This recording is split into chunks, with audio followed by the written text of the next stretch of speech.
No a generalnie legenda głosi, że Vakhtang Vorgasari, nie wiem czy to dobrze wymawiam, taki król gruziński, był na polowaniu. I w momencie jak był na polowaniu, to polował bażanta i jego sokół go znalazł, ale on wpadł do gorących źródeł i ugotował się. Król uznał to miejsce po prostu za taki cud i cud natury generalnie i stwierdził, że tu przeniesie stolicę jakąś i stąd nazwa Tbilisi, która pochodzi.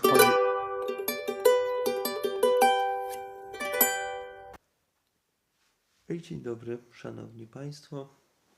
Jest niedziela, godzina 7. No może mikrofon tutaj sobie tam.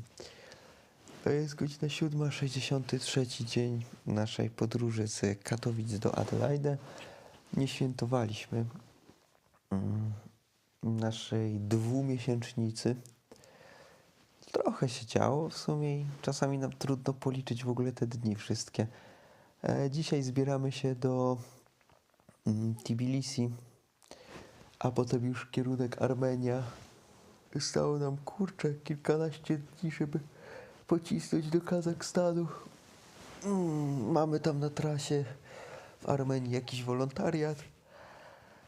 A dzisiaj wstajemy tak wcześnie, bo jedziemy do kościoła.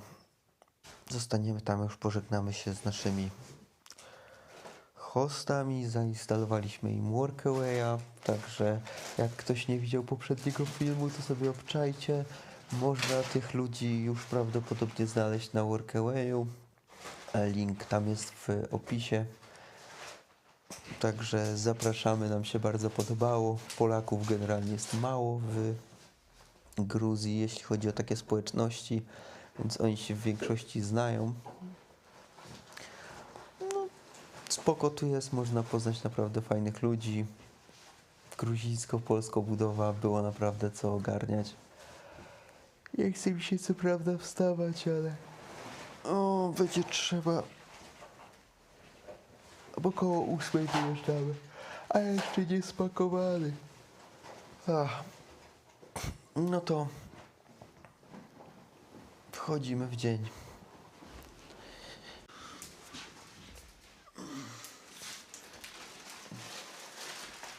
Z racji tego, że budowa, to żarówka się wkręca.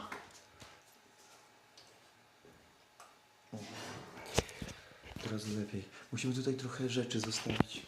Czyli tak na przykład zostawimy czarango, wizytówki. No, a czemu mamy wizytówki, to pewnie kiedyś tam powiemy.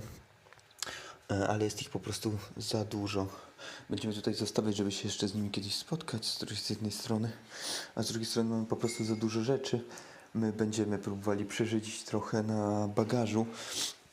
Mamy 2 plecaki, będziemy chcieli zrobić z niego jeden, jak będziemy się już pakować do Kazachstanu, bo bilety są drogie. No nie było nam na rękę kupowanie tych biletów, więc będziemy próbowali trochę przeżydzić.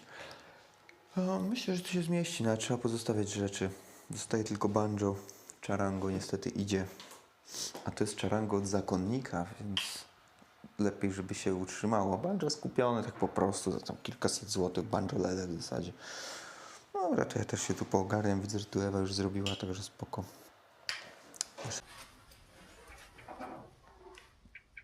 Wczoraj jeszcze próbowaliśmy saperawi alla dasturi. Wczoraj piliśmy jeszcze wino alla dasturi. I ono jest takie ciemne, nie? Bardzo ciemne, kurczę, takie wręcz czarne, no. Jak ktoś nie wie, co to wino alla dasturi, to zapraszam do poprzedniego odcinka, tam kompleksowo o tym opowiadamy. Ale fajnie tak było. rozczulił. No. Ostatnio Ewa była chora, a teraz Jakub, ja smarkam. teraz ty musisz spać. Przechodzi. Nie, no nie muszę spać, ale jakby czuję, że mam coś tam w nosie i kilka... Towarysz Jan, towarysz Emil, z tyłu pios. Teraz jedziecie do Żanu, jutro będziecie do Żanu. A jutro będziemy w Jano, no. Brawo na panu celniku Żan. I panu celniku Żan. A po jakiemu mówią? Armeńczycy mówią po rosyjsku? Tak. A mówią po rosyjsku też? Idealnie po rosyjsku. Naprawdę? Wszyscy. Co do Joty. Naprawdę? Są do Joty. Może stara babcia jakaś, która nie wiem. Ale Ślepa ja głucha. się nigdy jeszcze nie spotkałem, żeby w Armenii ktoś nie powiedział po rosyjsku. No to dobrze, to fajnie. Dobrze. I po angielsku też wszyscy celnicy. Jedziemy tam na taki wolontariat, że w sumie kurczę trochę nie chcę zdradzać, bo sami nie do końca wiemy, jak to będzie Po wyglądać. angielsku też poda. Jest to trochę zawsze taką tajemnicą, gdzie tam jedziemy, nie? Bo zawsze jest takie docieranie się, poznawanie tych ludzi. Czasami jest szok, czasami nie ma szoku, ale z jednej strony jest to w sumie fajne, no bo to obcy Wydaje ludzie, się, że nie? będą Ormianie bardziej życzliwi niż Gruzini. Bo Gruzini są tacy butni trochę. Ale właśnie po, A może nie? po doświadczeniu Zobaczymy. tureckim ciężko przebić kogokolwiek. No, Ale myślę, że faktycznie mogą być. koniec śniadania i jedziemy, no.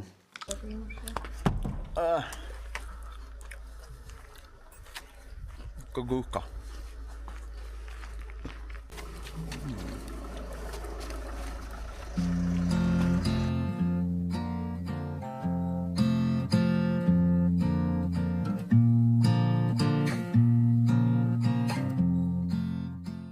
A z racji tego, że jest to pies pasterski, a w zasadzie taki skundlony pies pasterski, no to często się zdarza tak, że po prostu jak stąd wyjeżdżamy, czy Łukasz stąd wyjeżdża, no to jest odprowadzany przez tego psa do jakiegoś momentu.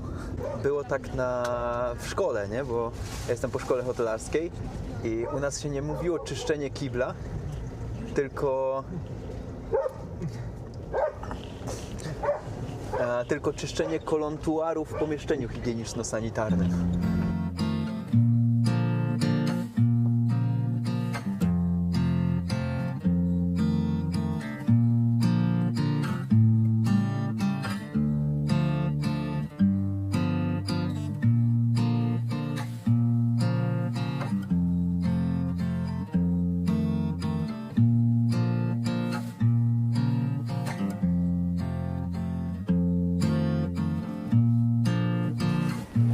Pamiętasz, co to 1 maja 98 rok.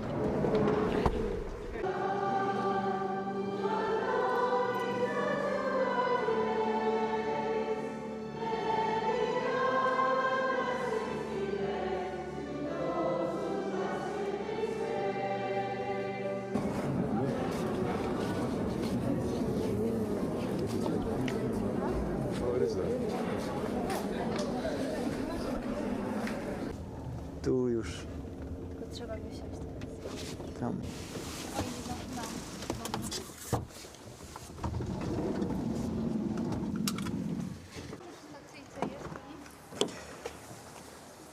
No i tak.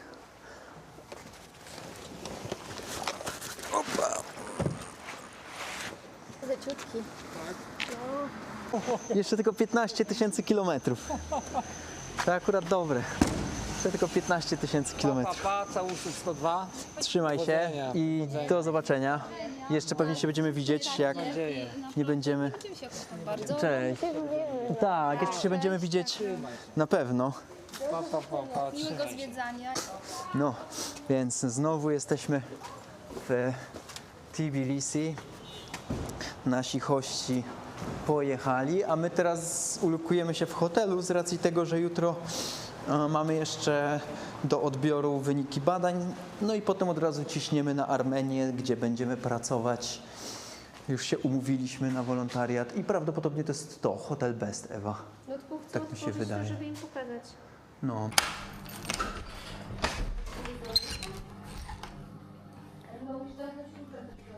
No, tak to wygląda. I wspólna łazienka. Tutaj full zautomatyzowany hostel. Ewa będzie wrzucać po prostu i nagrywać pani, że wrzuca. A ja ci to wezmę, co? Nawet nam wysłała filmik, jak to zrobić. Także ciekawe. No pokój w sumie schludny. Najprostszy, jaki może być. Podróży. Kolejny dzień okazał się być jednak bardziej twórczy i łaskawy. Przynajmniej dla Kuby. Ewa próbowała i co, sprawdźmy, jak to poszło. I to by było na tyle z 60. dnia podróży. Bo my nagrywamy 3 dni do przodu. Okazał się być jednak 3-2. bardziej twórczy i łaskawy. Przynajmniej dla Kuby.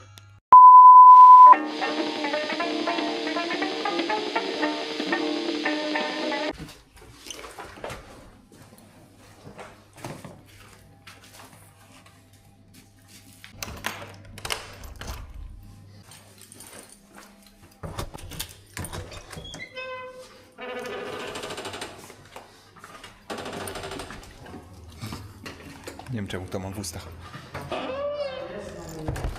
No i tak, idziemy na Stare Miasto, gdzie znajdują się łaźnie siarkowe. No i plan jest taki, że kurczę, słońce nawet wyszło. I plan jest taki, że spróbujemy wynająć prywatny pokój, bo tam to tak działa, że są osobno kobiety i osobno mężczyźni i za to się płaci gdzieś 7 do 10 żeli, czyli tych lari. A za prywatny się płaci 70, tylko że jak masz prywatny, to będziemy we dwójkę. A jakbyśmy zapłacili te 7 dla Ewy, 10 dla mnie, no to byśmy byli osobno, więc jakby ja nie widzę sensu tego, żebyśmy tam poszli. Teoretycznie jeszcze wyczytałem, że jest coś takiego, że można jakieś zabiegi za kilkanaście złotych zrobić. Więc najpierw pojedziemy metrem do Starego... Nie metrem, pojedziemy autobusem do Starego Miasta. Tam wysiądziemy i zapytamy się, ile kosztuje mniej więcej co i jak. Może po rosyjsku będą gadać albo po angielsku, to super. No i tak, taki jest plan na dzisiaj. Może opowiemy trochę o tym miejscu, bo idziemy do słynnego ponoć Bath House numer 5. Jest to taki mniej turystyczny, ale bardziej taki gruziński. No kropka. Więc zobaczymy, jak to wygląda. Co? Can I pay by this? No?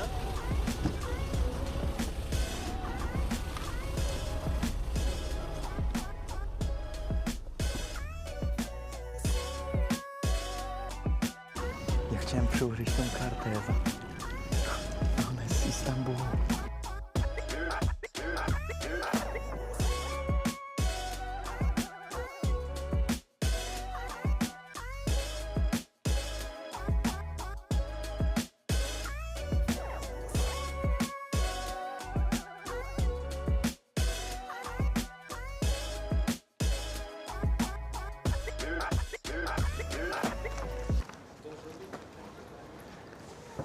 Jak to tu jest? Ewa dumna, szuka miejsca. Tak. Taka droga, Ewa jest naszym logistykiem.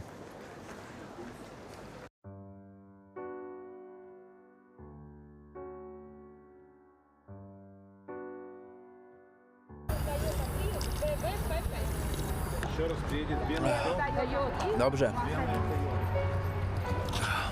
To tu gdzieś jest. Widziałem na internecie.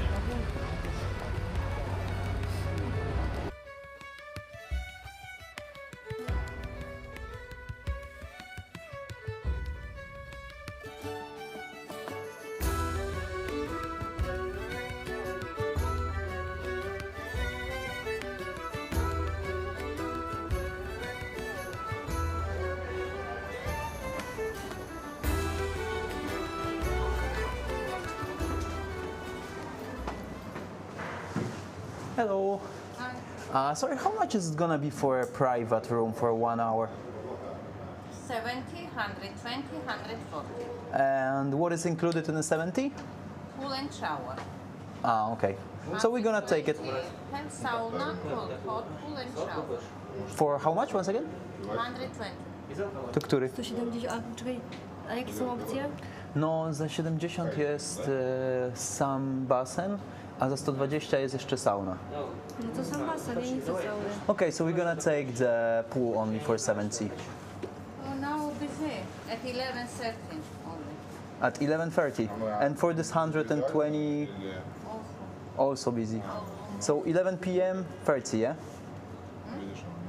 All right. We got 24 hours. Wait. Thank you. So we will figure it out. Zastanawiam się. Czekaj, siądziemy, zastanowimy się w sumie. Bo do 11, o 11:30 jest następny, prywatny. No ale możemy iść też tam się zapytać. Bo pytałem ich, że za 70 lari jest taki zwykły, basen po prostu. I on jest o 11:30 w nocy. No i jest jeszcze ten z sauną za 120, ale on też jest o 11:30, że są bardzo zajęci. Spróbujemy do tego Royal Bath. On może być droższy, ale może być mniej zajęty. Zobaczymy. Dobra, jest póki co jeszcze jeden, który widziałem, to jest Royal Bath. I zobaczymy.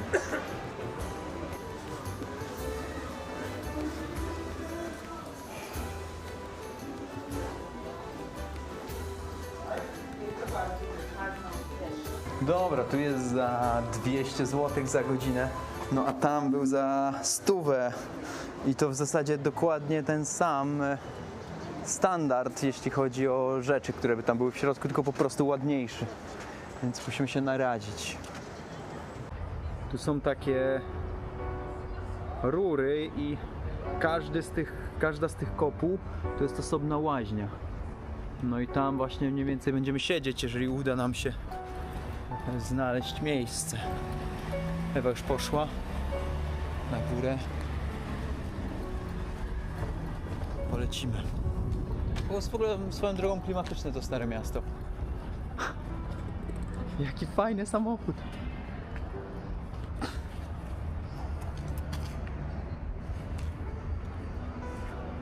I pewnie w środku jest saperawi, czyli takie wino gruzińskie czarne.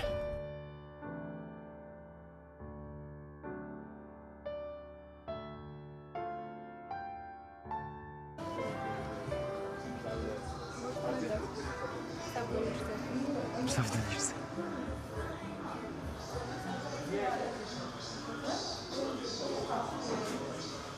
O, to jest za 120. Ciekawe jest. Nawet masaż za 20 minut. Pokażcie. 120 za randkę. Chyba jest niepocieszona. Zobaczymy, czy w ogóle się uda. 160 zł są 3 noclegi dla 2 osób tutaj. 3 noclegi dla 2 osób. Наша восьмерка, да, нам говорить нам. 60 lary, mała komnata. No kurczę, spoko. Pani posprząta i... Zapytasz się, czy można popłacić u nich? A ciekawe, no bo tam w tym poprzednim też było coś za 60. Ale ona była lepiej zrobiona. Tam byłeś w takich kamiennych komnatach. Tutaj będzie wyglądać tak. Będzie bardziej nowocześnie. Bardziej nowocześnie będzie. My jesteśmy nowocześni. Dobrze. Generalnie dużo tu tego jest w sumie. Jak wpłaciłeś, to jak popatrzyłaś, to tam będzie tam z 8-9 tego jest na mapie? Tak mi się wydaje. Dużo. W To jest końcu dosyć sporo, nie? jedno Niemice nie ma autonomii na biznes taki. No, w ogóle sama nazwa Tbilisi to przecież wyszła z tego, że tu są gorące źródła. Ale też tu ładnie nawet wygląda. Tutaj taki ładny człowiek. No i poczekamy. Będziemy płacić, mam nadzieję. Podobno da się kartą. Przed nami pan z Mongolii. Skąd wiesz? Wiesz co, rysy takie twarzy miał. Albo Kazach. Oni stamtąd. To zobaczymy. Czyli ile? Okej. Dobra. No to jest ładniej. No chodź. Pani mówiła, że 20 minut. Bo ktoś już czeka.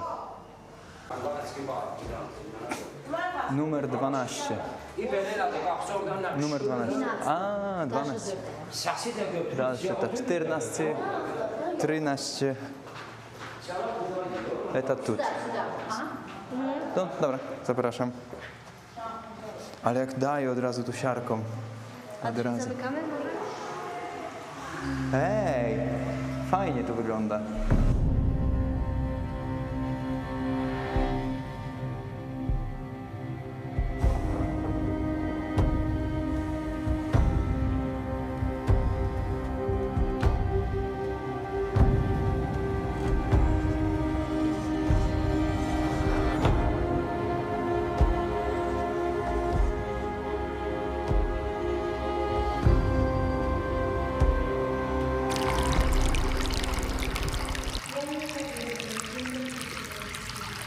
Ja nic nie słyszę bez powodu.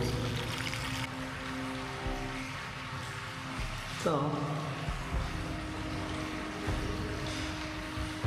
Ewa się wystraszyła. A jest tu ciepło. Wali siarką srogo. Ja przepraszam, że nie mam mikrofonu, pewnie jest taki pogłos, ale no tutaj nawet jak. Boję się sprawdzić, czy ta kamera jest wodoodporna. Podobno jest. Ale w ogóle jeśli chodzi o samą historię tego miejsca, no bo jesteśmy jakby w takim rejonie Starego Miasta, w którym można powiedzieć jest bardzo dużo tego. W sensie to nie jest jedno, tak jak widzieliście na filmie, byliśmy chyba w 3 i 4 pytać, ale jest tego o wiele, wiele więcej. Także jest tego naprawdę sporo tutaj. Okazało się, że lepiej się umówić, także jak ktoś chce, no to lepiej się umówić. Jak ciepła? Chodź do środka, głębiej. Jest cieplutko. Więc lepiej się umówić. No ale udało nam się. Zapłaciliśmy tyle, ile mieliśmy zapłacić. 60 lari.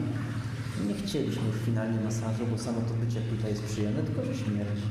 Ale to w końcu siarkowe źródła, na którym powstało Tbilisi. Więc i sama nazwa Tbilisi to jest przecież coś od gorącego w gruzińskim języku. A sama głowa moja jest. Ale się wypoczywa fest. Jak ktoś będzie tu chciał kiedyś przyjechać, to woda obowiązkowo. Bo można kupić, jest droższa i w ogóle te wszystkie dodatki są tutaj droższe, ale żeby mieć wszystko swoje, to się wtedy mniej zapłaci. No i nie jest to tylko nasza fanaberia, że my tutaj przyjeżdżaliśmy, tylko jakby Gruzini często tutaj przyjeżdżają. Ja to kojarzę, ten motyw z Islandii, że się tak robi, ale tutaj też okazało się, że są gorące źródła. Fajnie to zobaczyć, naprawdę warto. Tu jest woda, zimna i robi się tak, lodowawa wręcz.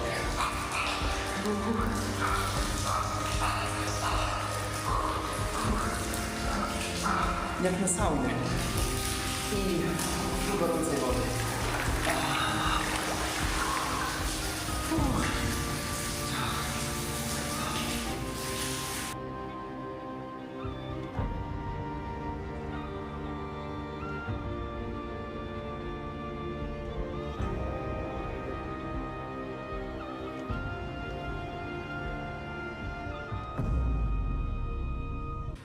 Dobra, wychodzimy. Ale dobrze jest, kurczę, wyjść jednak mimo wszystko. Bo jest taki zaduch tam jest, nie? To jest, kurczę, to, że jest zaduch. A, nawet jest suszarka. No i tak, generalnie można zamówić masaż i tak dalej. Pani czasami puka, spytać, czy wszystko jest ok. Drzwi otwarte. Także spoko. To jest przyjemne bardzo miejsce. Jest generalnie tańsze niż to miejsce, do którego chcieliśmy iść na początku, do Bauhaus nr 5.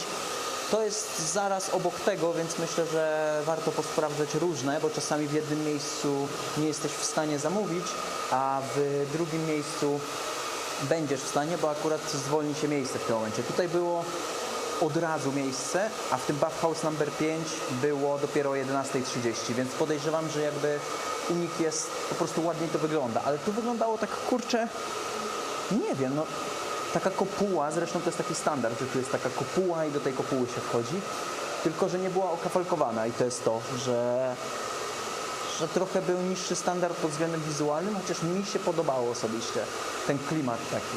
No zresztą kurczę, w ogóle klimatycznie tutaj jest.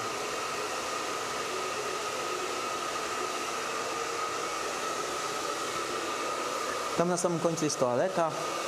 No i kosztuje ta przyjemność 80 zł na 2 osoby, czyli na przykład ze znajomym można iść po 4 dychy się poskładać i git. Można tu więcej rzeczy domówić, tylko byśmy po prostu chcieli już tak odpocząć i posiedzieć po prostu i pogadać. Było to takie orzeźwiające, a z drugiej strony te siarkowe źródła, one tak sprawiają, że jest taki zaduch w środku, więc to trochę jak sauna. Potem wchodzisz pod zimną wodę, potem znowu pod ciepłą, znowu pod zimną, znowu pod ciepłą. No i tak jest, nie? Fajnie się tu na mnie patrzy dziwnie.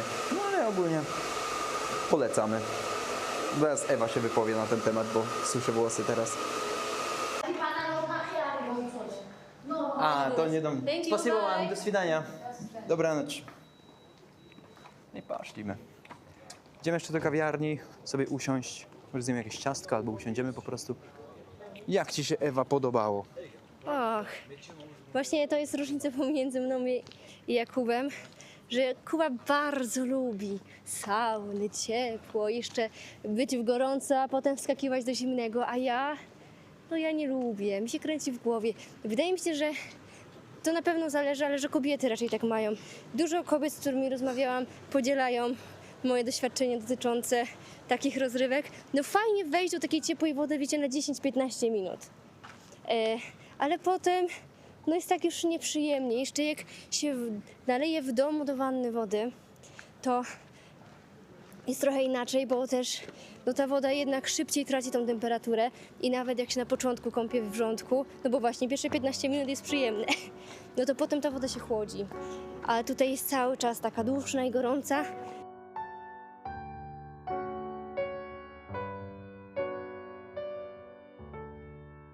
No a generalnie legenda głosi, że Vakhtang Vor Gasali, nie wiem czy to dobrze wymawiam, taki król gruziński był na polowaniu.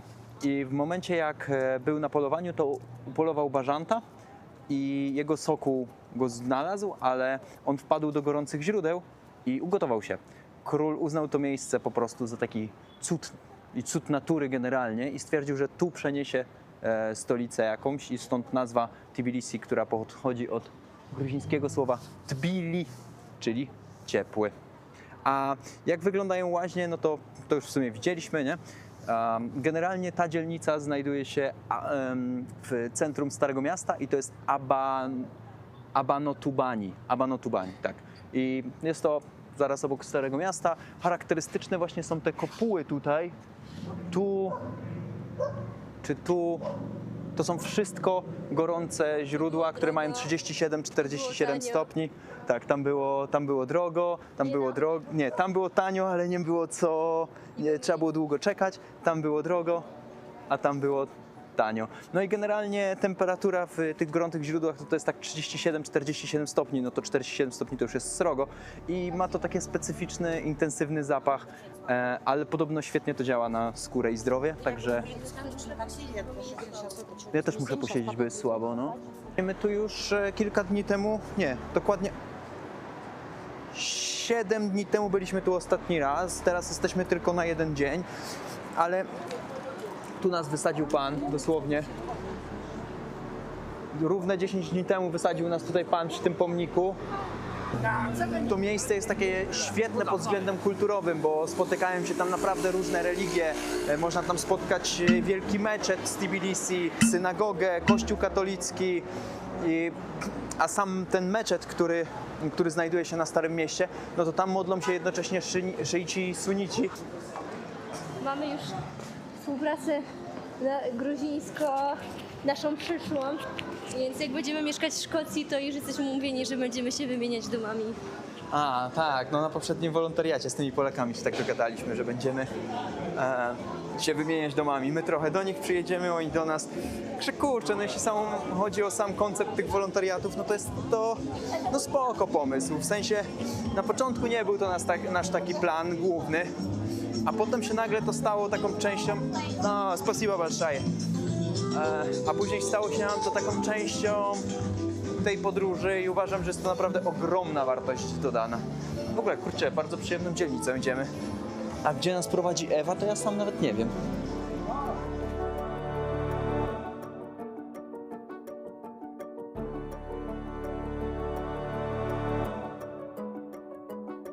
No i to jest właśnie to, o czym mówiłem. To jest na przykład świątynia ormiańska. Została zbudowana oficjalnie w 1500 roku. Ciekawostką jest to, że W momencie jak trwała radziecka okupacja, no to został zamknięty i przerobiony na bibliotekę. Wiadomo, władze ZSRR prowadziły taką politykę laicyzacji, czyli coś na takiej zasadzie, żeby zbytnio nie wierzyć w religię jako taką, więc został przerobiony na bibliotekę. No, po rozpadzie ZSRR tam w 1995 roku jest konsekrowany przez Kościół gruziński jako taką cerkiew ortodoksyjną. Także wzbudziło to trochę protesty ormiańskiej społeczności z powodu usunięcia ormiańskich inskrypcji i różnych takich pomników nagrobnych, no ale finalnie jak widzimy stoi to i nic się z tym koniec końców nie stało. Jest też to taki ważny moment, bo Ewa przesłała film, nawet będąc w tych łaźniach, gdzie zasięgu było jak na lekarstwo. Ewa przesłała i dzielnie pracuje nad tym, żeby nasze filmy dotrwały i żeby zostały wysłane konkretnej godzinie. Zawsze jest to mniej więcej 19:21 czasu polskiego, także obczajajcie, zawsze wtedy wrzucamy filmy. Generalnie wrzucamy z 2-3 dniowym wyprzedzeniem, także to co widzicie na przykład w tym momencie, no to my już jesteśmy ten 1, 2, 3 dni, w zależności od tego ile filmów nagrywamy. W naszym związku najważniejszą funkcją, którą pełnię, jest pilnowanie, żeby wszystkie sprzęty były naładowane. I pilnowanie mnie, bo jestem trochę nieogarem, jeśli chodzi o takie rzeczy, chociaż telefonu w dalszym ciągu nie używam, także to jest fenomenalne. W tym momencie nie mamy ładowarki. Nie mamy ładowarki do mojego iPhone'a, więc finalnie... To już trzecia, która To już trzecia, zaginęła w tak, odmętach, zaginęła nie wiadomo czego. Zaginęła w odmętach, więc finalnie nie używam telefonu. Dla mnie to na rękę, ale z drugiej strony tam ma mi gościu odnośnie tego obiektywu napisać, więc Trzeba będzie kupić. trzeba i tak będzie kupić. No. Ale jak ty masz iPhone'a, to możesz podejść do takich punktów, gdzie na dotyk możesz naładować. I tak cały czas. Albo Nie, w aucie. pewnie gdzieś mam tą ładowarkę.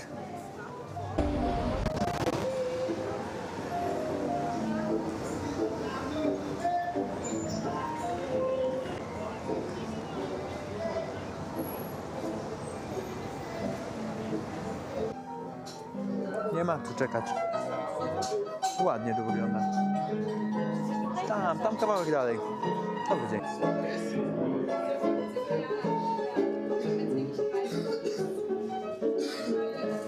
Trzy zapisane. No jest drożej. Ale masz koncert przy okazji.